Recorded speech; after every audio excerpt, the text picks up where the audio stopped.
नमस्कार। Press release में times of India ने कहा था कि मुंबई यूनिवर्सिटी सेमेस्टर 6 के एग्जाम्स ट्रेडिशनल और self finance under graduate courses के लिए ऑनलाइन मोड में रखी जाएगी, क्योंकि ये कोर्सेज ज्यादातर majority of the students enrol करते हैं। लेकिन कल के टाइम्स नाउ की रिपोर्ट में सेल्फ फाइनेंस गायब है। जी हाँ, आपने सही सुना। टाइम्स नाउ के अनुसार मुंबई यूनिवर्सिटी ट्रेडिशनल कोर्सेज के फाइनल एग्जाम्स ऑनलाइन में रखेगी।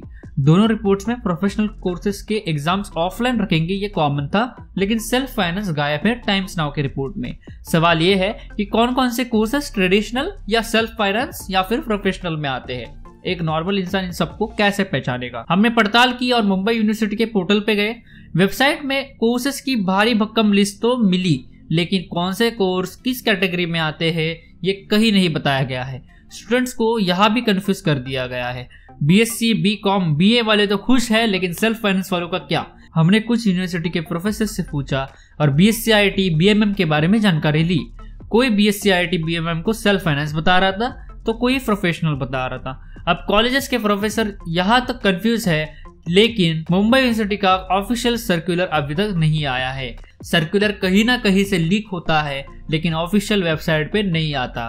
क्या उदय सामंत और वर्षा गायकवाड़ जी बताएंगे कि ऐसी लापरवाही क्यों बरती गई है? कहा गया है कि 18 से 24 साल के एज ग्रुप वाले बच्चे ज्यादा स्ट्रेस लेते हैं। एक स्टडी के अनुसार कहा गया है कि वे अक्सर कंफ्यूज भी रहते हैं अपने डिसीजंस को लेके, लेकिन मुंबई यूनिवर्सिटी उन्हें और भी कंफ्यूज बना रही है। कौन कौन से सेल्फ फाइनेंस कोर्सेस है? जैसे कि BMS, BMM, BF, BCom, accounts, finance और banking and insurance, BSc IT, BSc computer science इत्यादि। ये वेरियस फील्ड से आते हैं। ये बीए, बीकॉम और बीएससी से ही बिलोंग करते हैं। हमने 10 प्रोफेसर जो अलग अलग कॉलेजेस से बिलोंग करते हैं, जैसे कि मिट्टीबाई, विल्सन कॉलेज, केसी कॉलेज, जय हिंद कॉलेज को कांटेक्ट किया। वहां पर भी हमें कंफ्यूजन मिला। हमने प्रोफेसर बलूशा जी से भी संपर्क किया और उन्होंने पहले बताया कि ये प्रोफेशनल कोर्सेस हैं। अब ये प्रोफेशनल कोर्सेस हैं तो इनके एग्जाम भी ऑफलाइन होने चाहिए, लेकिन हमने पूछा कि इनके एग्जाम्स ऑनलाइन या ऑफलाइन होंगे, तो उन्होंने कहा कि यस, इनके एग्जाम्स ऑनलाइन होंगे। थोड़ा कंफ्यूजन तो हमें यहाँ पर भी दिखा। फिर हमने कांटेक्ट किया प्रोफेसर सविता बोडके जी को। उन्होंने कंफर्मेशन दी कि ये सारे कोर्सेस सेल्फ फाइनेंस्ड है और इनके प्रैक्टिकल एग्जाम्स ऑफलाइन होंगे और थियोरी एग्जाम्स ऑनलाइन होंगे। अगर लॉजिक की बात की जाए तो विल्सन कॉलेज के एक प्रोफेसर ने हमें बताया कि बीएससी आईटी एक सेल्फ फाइनेंस कोर्स है और ये बीएससी के अंदर आता है। इसके लिए हम इसे ट्रेडिशनल सेल्फ फाइनेंस कोर्स कहेंगे। लेकिन अब बीएससी आईटी क्लेरिफाई हो गया है, लेकिन बाकी सेल्फ फाइनेंस कोर्सेज का क्या?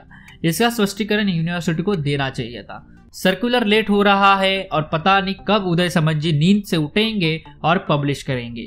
आइए एक नजर सर्कुलर पे भी डालते हैं जो लीक हुआ है। तो ये है मुंबई यूनिवर्सिटी का लीक सर्कुलर, जहां पे इनकी डेट दी गई है 4/3/2022 यानी 4 मार्च की ये रिपोर्ट है। पहली लाइन में कहा गया है कि ट्रेडिशनल कोर्सेज जैसे कि आर्ट्स, साइंस और कॉमर्स और सेल्फ फाइनेंस कोर्सेज के जो जितने भी कोर्स आते हैं उनके प्रैक्टिकल एग्जाम्स ऑफलाइन होंगे और बाकी उनके थ्योरी जो एग्जाम है वो ऑनलाइन रखी जाएगी।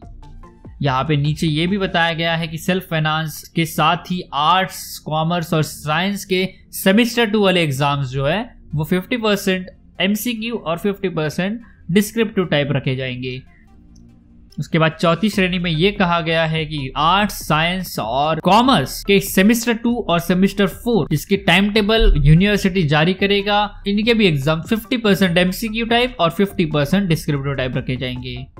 लेकिन ये सर्कुलर अभी तक अपलोड नहीं किया गया है। जी हाँ, ये सर्कुलर अभी तक अपलोड नहीं किया गया है यूनिवर्सिटी के ऑफिशियल वेबसाइट पे। ऑफिशियल वेबसाइट पे जब हम गए तो हमें ये नहीं मिला। तो ये थी मुंबई यूनिवर्सिटी के स्टूडेंट्स की बात। पसंद आया हो तो लाइक, शेयर, सब्सक्राइब कीजिए। नमस्कार। Network Herald is trying to become one of the India's most trusted sources of breaking news, as well as aim to achieve the tag of technology category leader among newcomers, tech enthusiasts and casual readers alike. Do visit networkherald.com right now.